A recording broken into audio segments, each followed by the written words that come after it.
I did mention that the Midwest is more risk averse, but there's a lot of beautiful things that come out of the Midwest, building good, sustainable, revenue generating businesses from the beginning.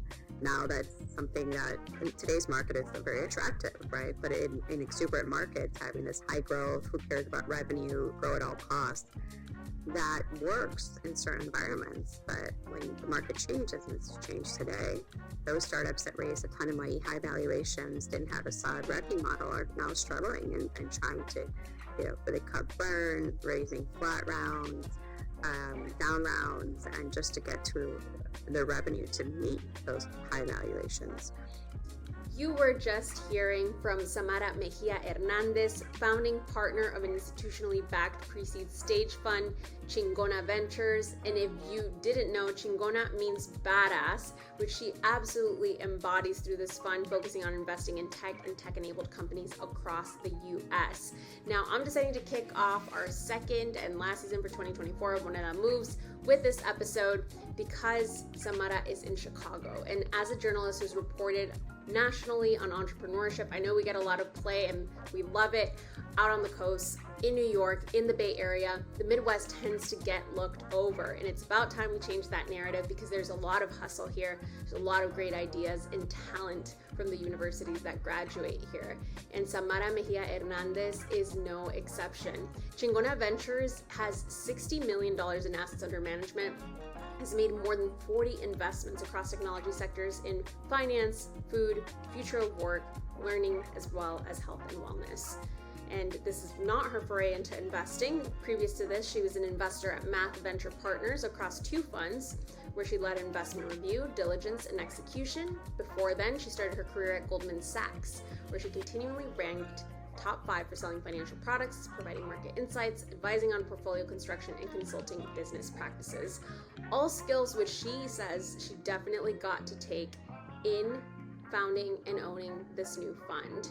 Now, today we're going to talk to Samara about the benefits of investing in the Midwest. You just heard a little bit about it, our hometown of Chicago, as well as nationally, which she does, and how she went from engineering, which she graduated in, to investing and the kind of investment environment that 2024 has presented for founders and how they're grappling with it.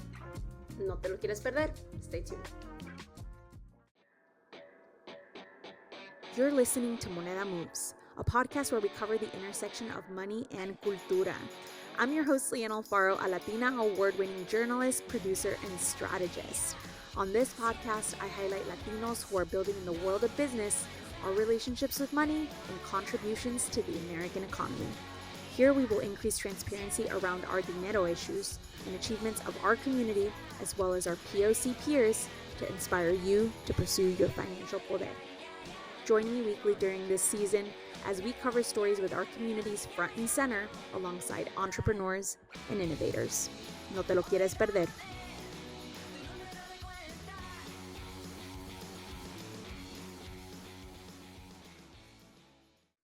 Hello, Moneda Moves followers, and welcome to another episode here. We have a brand new set, and our guest, Samara Hernandez, who is here to try it out with us. I'm super excited to speak with you, Samara. You are founding partner of Chingona Ventures, which is here Chicago-based, our hometown. And certainly, I know you've come here and immigrated from Mexico, but it's certainly home to us both. So welcome to the show, and thank you so much for joining us. Thank you for having me. This is great. 2 Chicago folks getting on a call and discussing the ecosystem. So thank you for having me. I know. Thank you. And I'm so excited to talk about Chicago in particular, because a lot of the coverage that I've done, and especially when it comes to startups in VC, has been on the coasts. Part of it because that's where my career has been, but because that's where a lot of, even in journalism, the chatter is. So I'm really excited to focus on not just Chicago, but the Midwest and the opportunities here. But first, I want to get some groundwork laid for both of us and talk about your experience. Now, I read that you came from a background in industrial engineering, and then you moved into Goldman Sachs, really became an expert in selling products and doing so responsibly, moved on to being at Math Venture Partners and leading to creating your own firm here, one of its kind, investing pre-seed, Can you talk to us a little bit more about that journey and what caused that shift, not just from engineering to finance, but then led to you founding a firm? Yeah, and I'm grateful for my engineering experience, although I often say that I still have nightmares of not graduating because it was very hard.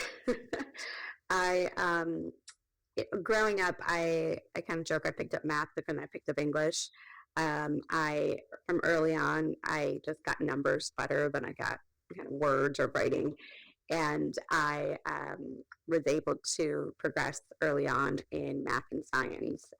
And I studied engineering at the University of Michigan, and it was tough. That what one of the recruiters said to me was, you can't fake an engineering degree. It's not it is a lot about, obviously, having an interest and a mindset for it. But what engineering taught me was solving a problem, and that's what engineers do. And especially when you go to programs that are, you know, really good engineering programs, it's not just about learning a formula and then putting it on paper and solving a problem. You get to these exams and you see these problems that you've never seen before. So you spend the whole semester studying all these different formulas, different things, and you get to the exam, you're like, what the heck is this? And somehow you have to figure out how to solve it. And I say that because it does teach you a lot of grit, resilience. It teaches you your brain how to think in a very different way, which does translate into a lot of different things, in my career. But when I graduated, I joined Goldman Sachs in finance. I'm an engineer by training, and I'm used to having the right numbers, the right data, having it basically be exact, because that's what you have to be as an engineer, to then going and selling financial products, which you still have to be exact, but selling is a very different thing. It's building relationships. It's listening. It's when you sell, people think a lot of times it's pitching a product. There's some of that, but it's really listening and understanding your customer, understanding what they need, and trying to solve something for them. And in this case, it's a financial product for their portfolio. So when I got that sense, going from an engineer, introverted, shy person to now more extrovertedness, kind of relationship building, figuring out how to solve a problem, that was definitely a change for me, but it was a good change, and I'm grateful for that experience because both the engineering and the sales, tie into now what I'm doing in venture capital. But then I went to business school, and then I joined a local fund here in Chicago that had just started. And it was two partners and me when I first started, and helping build the firm from the ground up. Everything from doing due diligence to legal to working with our CFO on cash management and audits. And all of that provided a good groundwork for me to launch my own firm. Not that I knew I was going to launch it. I started in venture capital in 2015. And so it was definitely, when I first joined, I just was happy to have a seat and be excited to talk to founders. It wasn't like the last 2 years, there was an influx of capital. Everyone was starting their own firms. And so for me, it was really just learning everything about a firm. And I'm grateful for that experience because it taught me how to build everything from the ground up. And the reason why I decided to launch my own firm was because I saw opportunities in the market. One was, for instance, the pre-seed market. There was no pre-seed in the Midwest. And now there's more venture firms, in the pre-seed, but there was zero when I started. There was more on the coast. And I saw the Midwest is typically known for being more risk averse. And it had a smaller angel network, smaller compared to some other cities like San Francisco that had some early startup success. And those early employees that were able to get some early equity and get some exits and get some capital would then bring it back into the ecosystem as angel investors or starting their own firms. And so we had that. We certainly had that in the Chicago and in the Midwest, but we had less of that. And so I wanted to bring in early stage capital to the Midwest, what we call pre-seed, or just kind of a lot earlier, more risk. And so going into areas that aren't, typically Midwest areas. And then also just more broadly going with founders that didn't fit your traditional mold, that didn't go to the Ivy Leagues and have the big tech. There's a lot of opportunity with founders that are building really great businesses that have they're solving unique problems that are for the 99% of the population. And so I saw VC was slow to fund. So with the groundwork I had of seeing a venture firm firsthand being started up from the ground up, and then having the engineering mindset, the problem-solving mindset, but also the sales experience, I was able to raise two funds, Fund 1, Chingona Ventures Fund 1 and Chingona Ventures Fund 2, because you need all that. And I'm grateful that we're up and running now. We have 60 million in AUM. We're early stage investors. We like to be the first and largest check-in, if not the second largest check-in. We're high conviction. We don't care who else is in the round when we invest. We can lead, co-lead, or participate.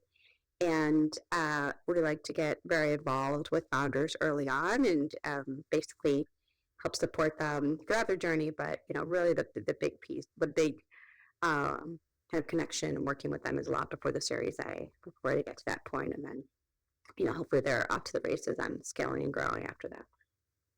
Yeah. And congratulations on building now Fund 2 of Chingona Ventures. Chingona means badass in Spanish and definitely embodies the essence of that. You mentioned something about the Midwest, which is that it's known for being more risk averse, and that when I first started speaking with founders and folks here in the ecosystem, that's one of the first things that I heard.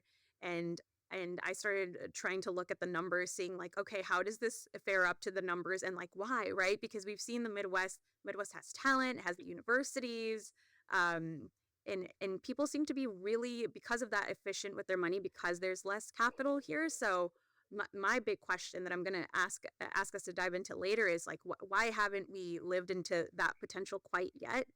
We're I think number 10 on the list in terms of growth capital deployed. So much to dive into there. But now for Chingona Ventures, you're on Fund 2. Like you said, 60 million invested or committed across the board. But in Fund 2, you have 52 million last I read in capital commitments. Please correct me if that number is updated now, and 6 million in your initial fund. So a huge jump up. I want to ask you about what were some of the key ingredients in that jump. I know that you had some really big LPs included, like PayPal, Melinda Gates, Pivotal Ventures, but talk to us a little bit about that jump and that journey. Yeah, look, and we were when I first launched the firm, it was a $6 million fund, so LP full GP fund, and I'm a big fan of starting small. Now, some people start off the gate with a $100 million fund, or and that's great. At the time, there wasn't as much capital in an ecosystem. I didn't know a lot of friends and family networks. There wasn't a lot of fund of funds specifically focused on Fund 1 and emerging managers. And so for me, it was one, a reaction to the environment. Two, the ability for me, from a fund size perspective, to say, all right, I'm not a new investor. I'm new to my thesis. And I want to prove out that what I want to build out eventually I'm going to have some data points around that. Not only that, but I have mentioned this before on other podcasts, but I really think of this as a steward of someone's capital. Like, you're a fund manager. This isn't just my money. This is money that I'm investing on behalf of our investors. And so this is back to my golden days of increased compliance and thinking through it as being an investment manager. Being an investor is different than being a fund manager. As an investor, as an angel investor, you can just invest in whatever you want. As a fund manager, you have a thesis, you pitch on that thesis. Investors are relying on you to basically follow through on that thesis and not only get money back, but a lot more money back to return to your investors. And so for me, I take that seriously. And so when it was good for me to start off smaller, because I was able to write smaller checks into these companies, start to prove out my thesis. And when I went to raise fund two, I was actually going to raise half of this size. So 25 million was the target. And I was grateful that I was oversubscribed by almost double. But it was also a reaction to the environment where there was a lot higher valuation. We needed to write higher check sizes for the ownership that we needed. And the model still worked for early stage investments, pre-seed investments. There's a world where the fund size, where the model starts to break, where we're investing in pre-seed and it's just too big. We have to just write bigger checks and compete with other funds on term sheets and equity ownership. And that's not what we want to play right now. We like the pre-seed. I like the collaboration of pre-seed. I like that we can have, we lead or co-lead participate, but we can bring a lot of other great investors and strategic angels across the board. And so the fund size, I modeled it out, and it was double what we initially targeted, but it still works, and it works actually better because we can write bigger checks, we can lead more deals, we can take more equity ownership up front, we can continue to support the companies through pre-Series A, through follow-on investments, especially now as companies are taking longer to raise Series A. And we can double down a lot more on our winners and get early validation points and be close to the company before they even go out to raise their Series A. So that's why we're able to raise a bigger fund and have a bigger jump, but it still made sense for our strategy. Yeah, and to that end, it sounds like, based on what I've seen, you have invested in more than 40 or made more than 40 investments. I noticed Suma was among them, which is a company we had on the podcast. We had Beatriz Acevedo, so that was great to see. You invest check sizes between $250K and $1 million as an initial check size. And I was reading a really impressive Medium blog post from Perry Ellman, one of your analysts, who said that since it sounds like funding, you've reviewed over 7,000 cold and warm inbound submissions, averaging 5 to 6 deals reviewed per day, and at the time invested in 42 different companies. This is high volume for such a lean team, and so. I mean, basic question when I think all of this, I'm like, oh my gosh, such high volume, so many numbers in terms of the amount of time that you have in a day, not to mention like you wear so many hats as a founding partner. So you said you're a fan of process, like how did you do it? Yeah, no, and that's absolutely right. We get sometimes 100 inbounds per day. So 7 to 10 is average, but some weeks we'll get 100 inbounds per day. And we look at every single deal that goes through. We take both warm and cold inbound. Our best performing fund one is a cold inbound. We just gave out a term sheet to a cold inbound. We absolutely do that. And for us, that's really important because VC is known to just be a warm intro industry, and not everybody has a warm intro into venture capital. And we're going to miss out on deals if we're just focusing on our network. We have a great network, and I love, the inbounds that we get from co-investors and portfolio companies, but we got to go outside of that. And you're right, we're a lean team with 3 full-time people. And this is where my industrial engineering background ties in. I like process for everything. I like efficiency for everything. Funny, my husband's also an industrial engineer, and we'll be like at a movie line, and we'll just be like, why is this line so long? We need to have, extra cashiers, and we had to, like, we model it out, like how we're going to optimize. Right, while you're in line waiting to get exactly.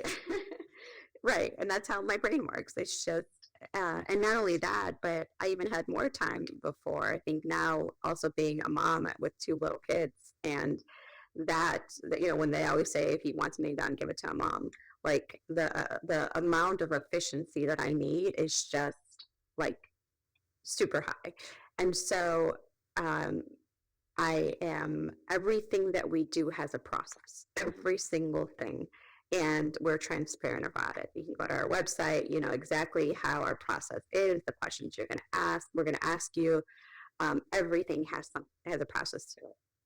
And the goal for us is to be able to efficiently review deals, to be able to, for us, be efficient and also have high quality in reviewing deals, and then not only reviewing, investing, doing all the due diligence, and then providing ongoing support. And so everything has a process that we do. My calendar, I audit my calendar. It's color coded on networking meetings, LP meetings, founder meetings. Right? And so if I'm fundraising, it has to be all red because those are LP meetings. If I'm not fundraising, but most of my calendar is green and orange, which is new deals and portfolio company meetings.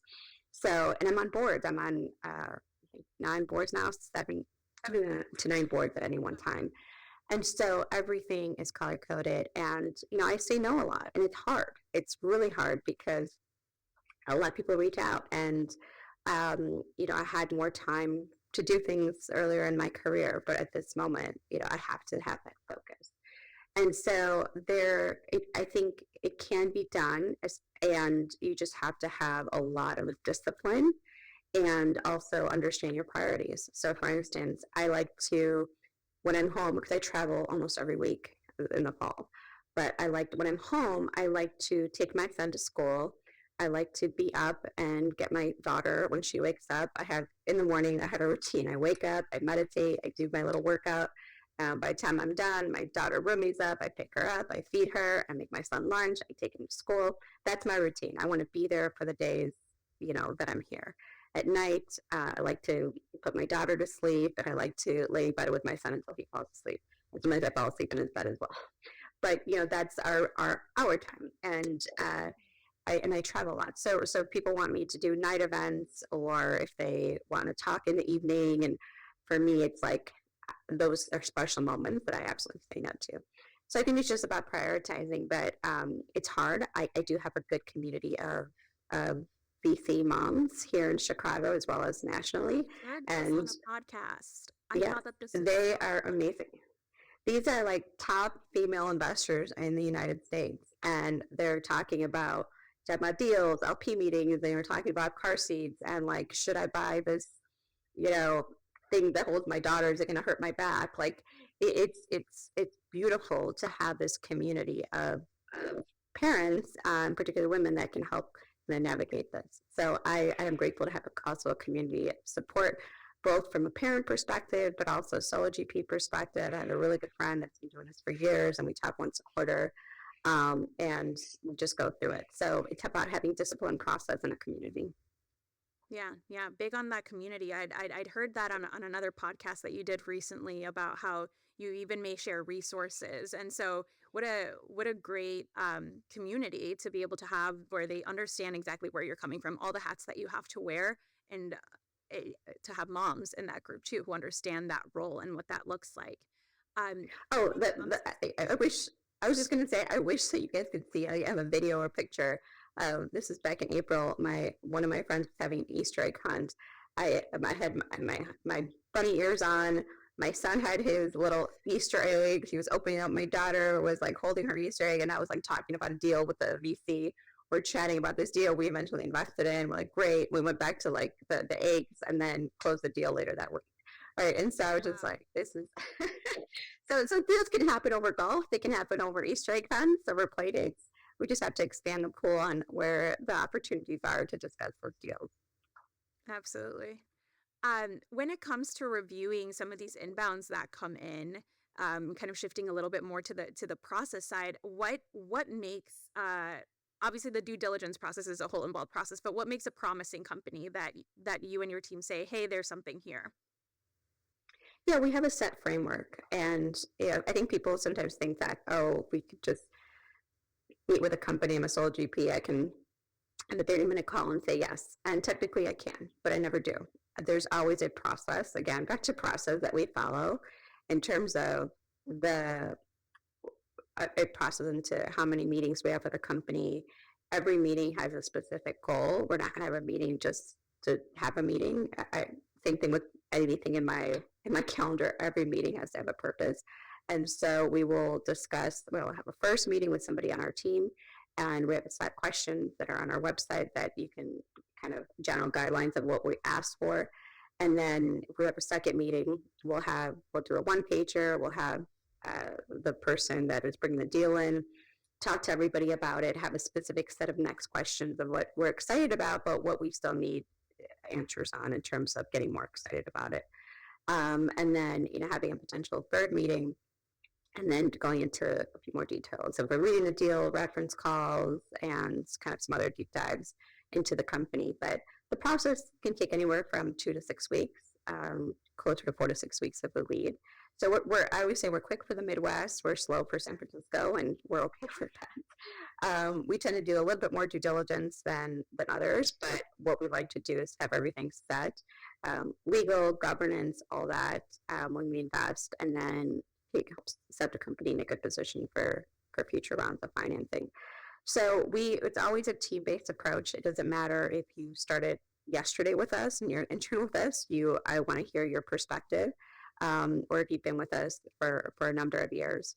As a matter of fact, one of the deals we're investing in and co-leading now is the deal that my analyst brought in. She's been with us less than a year, and she found a way to reach out to these very experienced founders that were thinking about starting a company, and they respond to her. And she also has a background in sales. That's what I'm saying. Like, she's aggressive with it, and she brought the deal in. And then our other team member kind of built out a whole thesis on why this makes sense with our portfolio, and we invested. And so everyone has a voice. There's a process, and we like to get to a quick next step or a quick no. And generally, founders really appreciate that, because you don't get that in VC, which is kind of silly, but it's I always say it's a low bar to have a decent experience with a VC. Yeah. And I appreciate your focus on that process and how that generates the results that then speak for themselves, because I also read that your portfolio has a 55-45 split between male and female CEOs, over 60 of these founding CEOs identifying as racial or ethnic minority. And yet we have so many firms out in the ecosystem that probably don't report these to begin with. But generally, when we look at investment numbers, we see these lag far behind. So I'm curious, for you, do you see that as, hey, yeah, that's just the process in action and the team that I've put together, and that's what happens when you put together the kind of team that I put together and the process in place? Or is there an additional intent that drives those kind of results? Well, we always say we're not exclusive, we're intentional. So we're not only investing in women or minorities, which is the common misperception, because you look at our website and it's all women, and we have pink in our logo, and Chingona means badass woman. But we invest in everybody, all different kinds of backgrounds, different experiences. As a matter of fact, we have a thing called Chingona Factor as part of our due diligence process. Like, what is the Chingona Factor? What is that one thing that you did, or things that you've done in your life that define this grit and resilience? Because that's what you need as a startup founder. And so we look for that Chingona Factor as well. But look, we're grateful that we get a lot of inbound from women and minority founders. And I think, it part of it too is it is our process that drives some of these minority and women founders. I remember years ago when I first started my firm, I was seeing this one investor in a lot of cap tables that had minority and women founders at the pre-seed. And I was like, who's this firm, and do they have a mandate on this? And so I looked at their website, and it was all white men. And I was like, huh. So I emailed them and I go, hey, why are you on all these minority founders cap table? And they're like, oh, well, I don't know, but we don't take any warm intros, 0 warm intros. All we do is have every single person submits something to our website, and that's how we look at it. And we look at traction, we look at just all the numbers. And we do a first screen if we're going to, take a follow-on call. So we don't even know who the founder is, and there's no race, gender, where you went to school. It's not anything based on that. It's literally your traction. It's hard for pre-seed, but having early validation. And you think about it, a lot of minority founders at the pre-seed have a lot more traction and haven't raised a lot of money. It's just because they haven't, because of the network historically, because of all the different biases that happen. And so he's like, they just have higher traction at this stage. And so we've been on a bunch of those cap tables. And it was a big insight for me too, because I thought, wow, I see that exact same thing. I see a lot, even for me, when I was fundraising, right? And any woman or minority that has ever raised money for a firm or a startup I mean, it's hard enough as anybody to raise money, but having this extra layer of bias, having this extra layer of, perception from the investor of your risk. And so you have to, a lot of times you just have more traction, you just have more experience. And for me, it's something that I'm very intentional about and understanding. One of the things that we look at as well as different industries, but for us, let's say you're in the women's health industry, we invest in a company that is targeting, Black women maternal health and postpartum, and there's a lot of issues that happen, and they're at higher risk of dying post birth. And you often hear Serena Williams' story, who has all the resources in the world, right? And her being able to going through that process was just eye opening for anybody that hasn't heard what happens. And so for me, I've also gone through my own journey of having children and dealing with the health system. And so when someone comes to us and pitches, it's not like, oh, we have to ask our wives or our daughters I was like, yeah, I lived it. I fully understand it. And obviously we still look at numbers and data, but there's a different level of understanding that. Now, again, we don't only invest in women's health, and we've invested in B2B SaaS companies. But I think for us, that's one also factor that we can take a look at and identify early on and see these opportunities.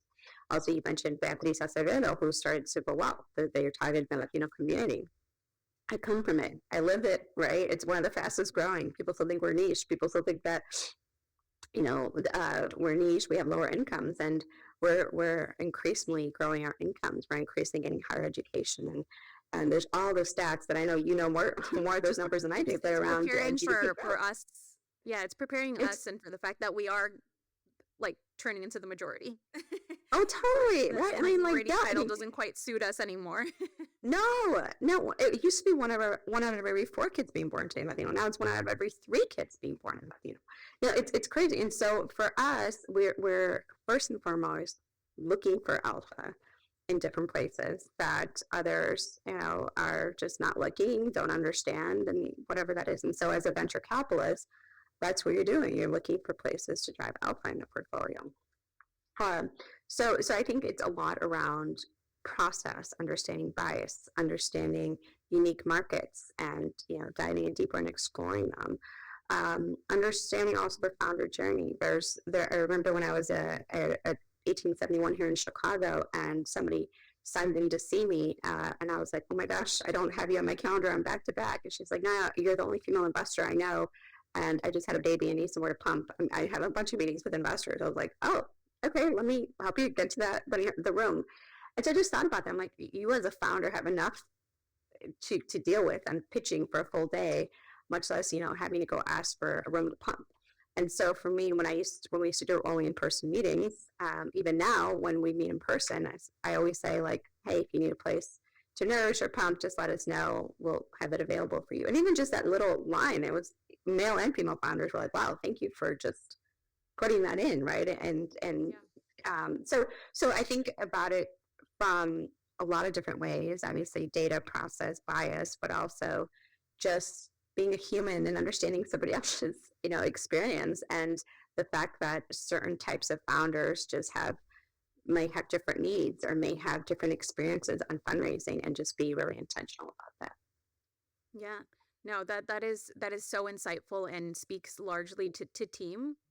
What you mentioned earlier as well about that, about your process, it also speaks to the fact that, if you have a process in place and you have a good team that reflects just the people that you're trying to serve, that makes bounds and difference.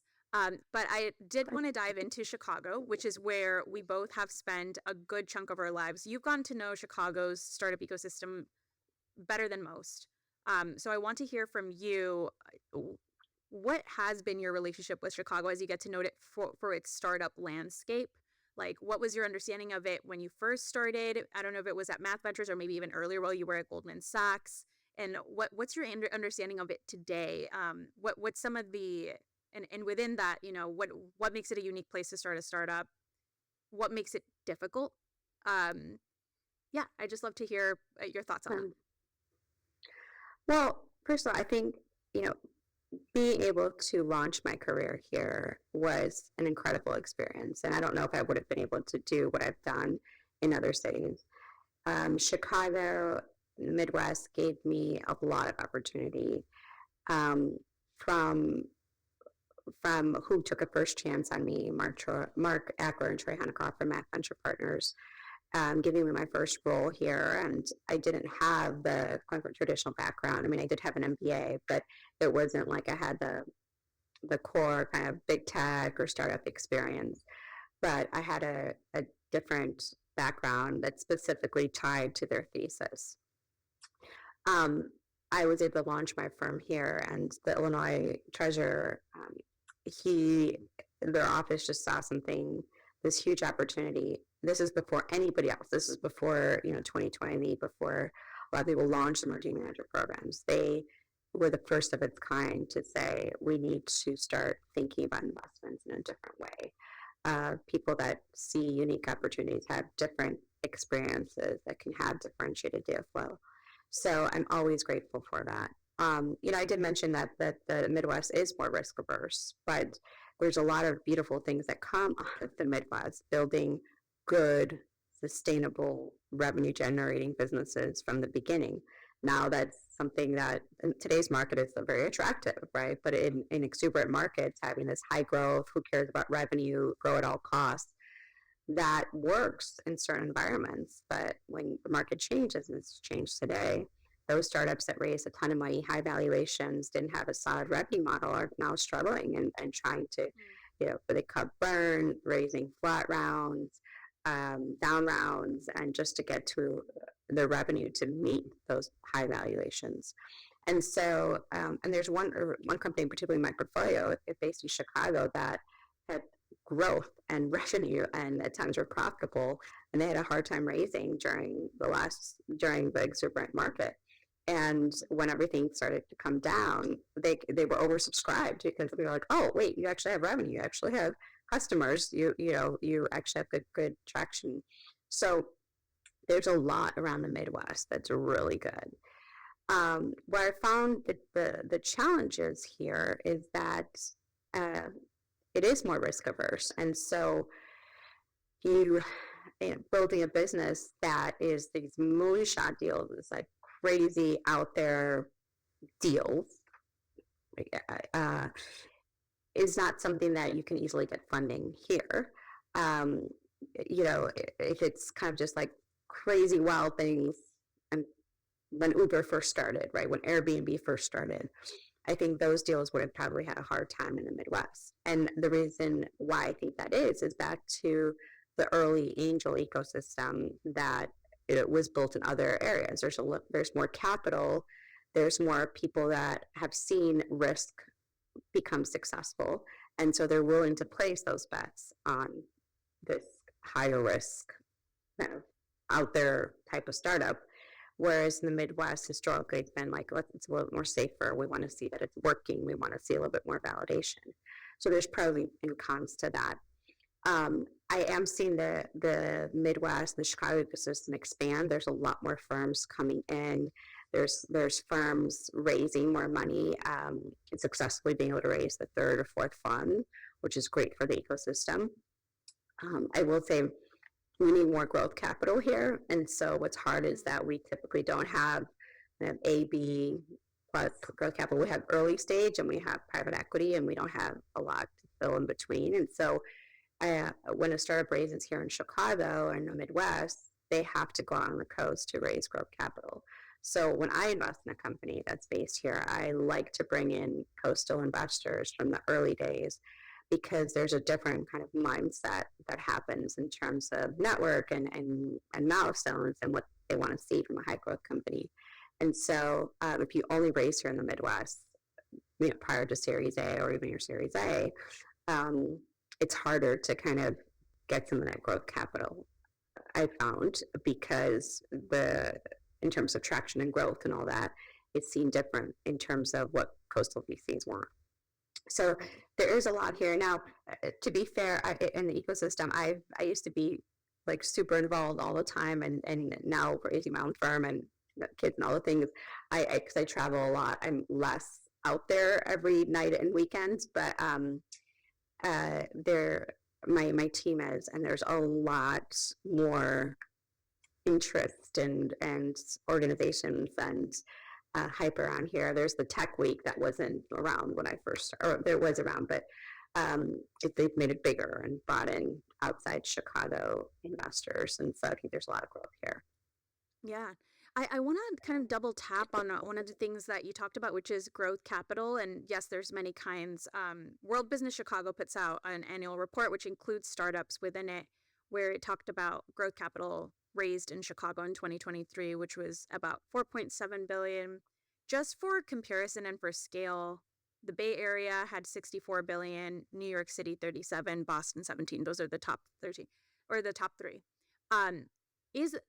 In your view, is the goal for Chicago to try to reach that kind of level of growth capital, or for Chicago to be good at what it's good at, which is having really sustainable model first before going to those kind of like moonshots and therefore moonshot growth capital as well?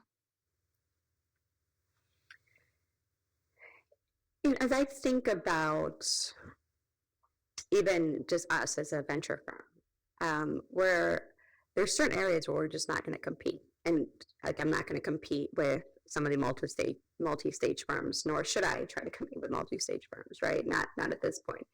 And so I always think about take what we're uniquely positioned, where we're uniquely positioned to win, and double down on it. And so that's how I think about Chicago. I don't think we should try to be a San Francisco or a New York or an LA, right? There's a lot that we have here that I don't know if we double clicked on yet. I think there's some parts we have, but there's a lot of supply chain that is great here in the Midwest. And you see companies like Project 44 and ShipBob and some others get some early growth and validation and even outside funding. So I think that's great.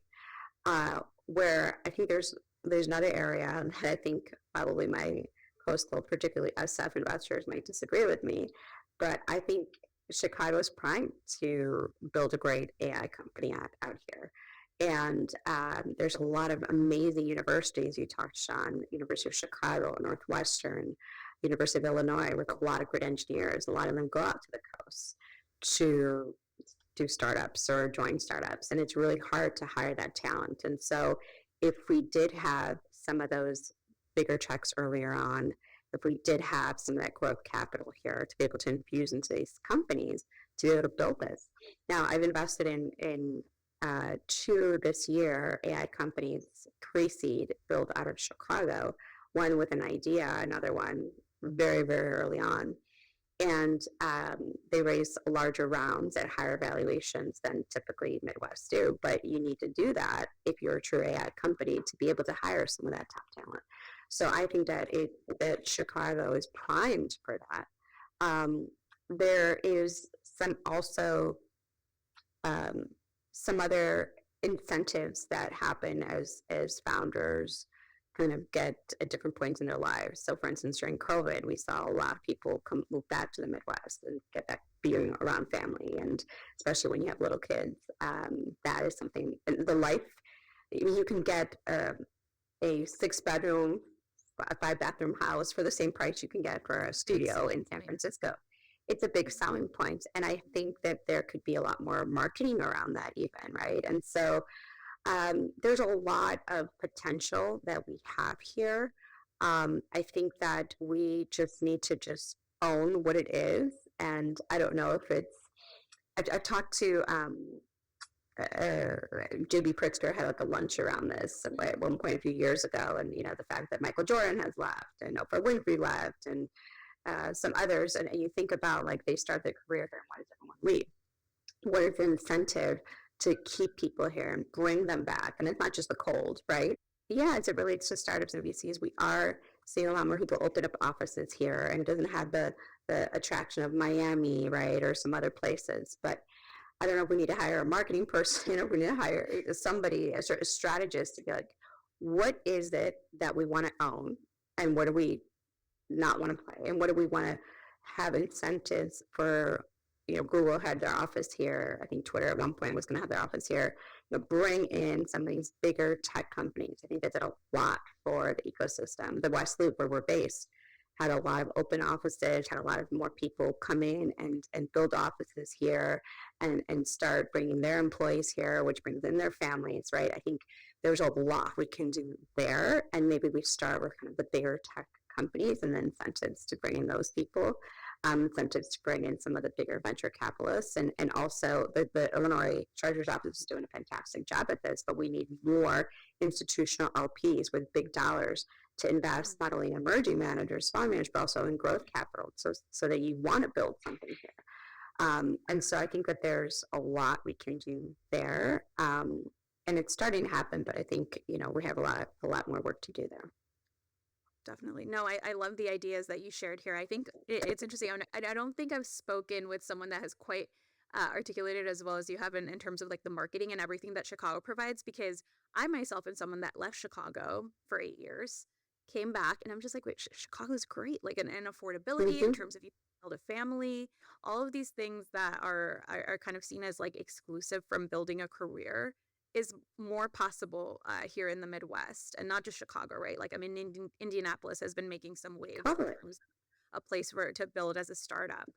I know we have a limited time here, so I want to ask you another question about the environment today, which is just that 2024 has presented a more cautious investing environment. And in that, we have seen perhaps some shifts, right, in the way that investments are carried out from firms. Something that was flagged on Twitter from a co-founder at ENIAC Ventures was this tweet that you retweeted, which caught my attention. It said, "Founders beware, hearing more about term sheets getting pulled for no good reason. Your fundraise isn't done until your money hits your account. Also, I'm very much in favor of public shaming for stuff like this." And you wrote, "Seeing the same thing and also signing, but not wiring and then ghosting." So I'm going to approach this as somebody that hasn't been fundraising, hasn't been in the ecosystem. I mean, I know letters of intent are sent out, but I had no idea that ghosting was something that could happen in this ecosystem. And so what should founders be prepared for when they are talking to a firm about a potential investment and they get a letter of intent? Like, is this like something that should be considered like a new watch out, new potential norm? What are your observations? Yeah, look, it happens all the time, but it happens more in environments like we're in today. And what is that? It comes from the top. So LPs are not getting distributions. They have less liquidity. Then they have less money to invest in emerging managers. Emerging managers that are taking longer to raise, not emerging managers, sorry, the venture funds as a whole are taking longer to raise. And there's this barbell approach. There's funds that can raise very quickly, and a lot of the LP dollars are going to that. And then some that are taking longer to raise. They deployed very quickly the last 2 years, and so they're kind of, have maybe just a few slots left in their portfolio as they're raising, and it trickles down to the startup ecosystem. I remember somebody once said, people are like tea bags. You get to know who they really are when they're put in hot water. And so we're seeing people in hot water now. We're seeing this like, okay, I'm not going to be able to raise, or, I need liquidity, or whatever it is, people getting scared. And so you're seeing a lot more crazy deal terms. And I say crazy as sometimes predatory deal terms in the ecosystem. You see this in multiple different stages throughout history, but typically when markets are not doing well. And some are predatory, and some are just, it's what the investor is willing to do for this type of deal if they see it higher risk. And I have seen a lot more term sheets signed, safes even signed, and then no wiring and ghosting. And I'm not one to name and shame. I mean, I think that the person on Twitter that I quoted did name and shame whoever it was. But I always say, the money is not in influencing, regardless of what environment you're in. And when I think about the deal terms, I always think about, okay, instead of doing these crazy, liquidation practices, dividends, all these things, participating preferred type terms, instead, just lower the valuation. Just make it clean for everyone else. It's going to affect somebody. It's either going to affect the new investors, typically the older investors, the company founders, and so everyone's going to get diluted. But for me, I always think about it like, okay, we need to make a decision. If I'm already invested, do we keep going forward in the company and try to raise? Do we take what we have, cut or burn, and just try to find a soft landing? Do we actually go out and just pour money and gas on the fire, just go full speed and try to raise this next round? So there's a lot more of those discussions that are happening now. But, I think about, for me, more of this long-term approach. There's been situations where current investors have tried to get a deal out of a company, and I just think about it, I'm like, okay, that you're thinking about this from this one transaction as opposed to the entire life cycle of the company and who you're working with and all their investors. So while it might be a few more basis points for you today, it's hurting the company, it's hurting the other investors. And so, I've mentioned before, I like this collaborative approach. And I always think about it as what's best for the company, what's best for the shareholders, and let's try to put the company in a good position. And, maybe that is a slightly lower valuation. But for me to try to just take as much as I can and screw everybody else, it's not the approach that I think I want to do, or, healthy for the ecosystem. I'd rather just not invest. And I will say that it typically happens a lot more with founders from minority backgrounds, just because it's always been hard to raise, but it happens more kind of because of that, because of the perceived higher risk into these founders. And so the way I think about it with founders is really, when I speak to them, I really understand the legal side of it, what you're signing up for. Because I know sometimes that founders, they give me their term sheet. I'm like, do you know what this means? Do you know? Yeah, this is basically putting you in a really bad position, not only for this round, but also as how you're perceiving the ecosystem. Because if you sign this term sheet, people are going to assume something's wrong with the company. Because why would somebody agree? Why would an investor agree to these terms, right? And so I think it's just important for you to fully do your due diligence, and again, not assume that something's closed until it's actually closed. Due diligence on both sides, so to speak. Yeah. For a final question here, I want to ask you about something that I ask all of our guests here, and that's around your biggest money learnings. The name of the podcast is After All Moneda Moves. So I want to know, going back to even immigrating here when you were younger, and then moving through your career on a personal level, what have been some of your biggest learnings? So as someone that was an immigrant below the poverty line, like I didn't know I was that until I got older. The learnings were always just save, right? Don't spend too much. Make sure you have enough in case you lose your job. And that was the mindset I always kind of thought, right? And it wasn't until I got to Goldman Sachs, I was like, whoa, what is this investing world? What is this?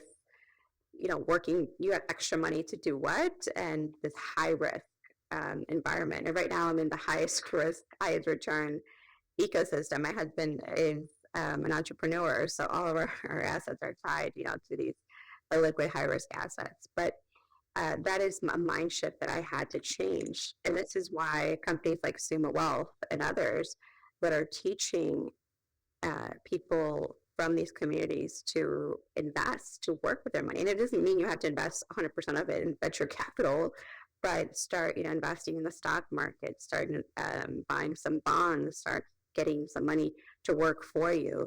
I'd heard this quote from somebody in Chicago, and I always use it. And the timing and the dollars might be off a little bit, but they quoted this, that if you make at least $100,000 a year, take 10,000 of that and invest it in high risk assets. And so they said, in particular, startups or VC. For me, I think, one of the things that you have to take into account your finances, but there's a lot of platforms now where you can invest small dollars into startups, whether it's Republic or others, if that's something that interests you and you want to do. There's obviously other high risk asset classes, but just start making those investments. Even Bitcoin, years ago, before I even knew what Bitcoin was, I just put $100 into Bitcoin, and that's grown like, I don't know, at least 10x, 20x, and it was something that was smaller amounts. But thinking we need to, in our community, in these communities that come from, underprivileged areas, is to start thinking about money in a different way. And I still have that mindset, like I'm poor, right? And thinking there's a lot of good around that. You don't waste your money in a bunch of stuff that you don't need, but taking some of that money and making investments and bringing it, and because those investments really have high returns. And my ultimate goal is then to bring it back into our community and continue to bring in new, bring our community up together as, we all rise. And with that additional wealth and income, there's a lot more influence into what our rights and, politics and all of that. And so it's thinking about how we have also influence in the community. And so for me, that's something I'm passionate about, particularly, the Latino community, women, because there's a lot here. I think there's a lot of high potential that we've only just started to tap into. Thank you, mi gente, for joining us this week on Moneda Moves. Before you go, please make sure to hit follow on this podcast so you can receive new episodes right when they are released. You can follow right now in the app you're using to listen to this podcast. Also, continue keeping cuentas and keeping tabs on our Latinx community and money moves via our free newsletter written by yours truly at monedamoves.substack.com. That's monedamoves.substack.com. I'll see you there. Hasta la próxima.